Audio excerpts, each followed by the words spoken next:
এটা হচ্ছে একটা টুলু ফোন। এটা নতুন মার্কেটে এসেছে।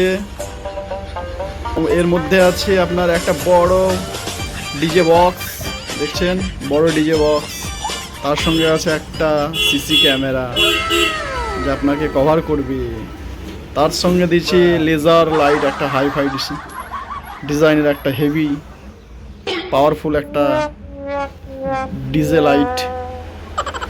তার সঙ্গে দিয়েছে একটা বড় চার্জিং পোর্ট, হেডফোন লাইন পরিচালনা করার জন্য। আর একটা দিয়েছে হাইফাই একটা রিমোট, যেটা কন্ট্রোল করার জন্য রিমোট দিয়েছে। এই হচ্ছে টুলু ফোন। ফোনের নাম হচ্ছে ভারত। আর কোম্পানি হচ্ছে কার্বন মোবাইলস। আর ব্যাটারি হচ্ছে মাইক্রোম্যাক্স। কেমন লাগলো ফোনটা দাদা?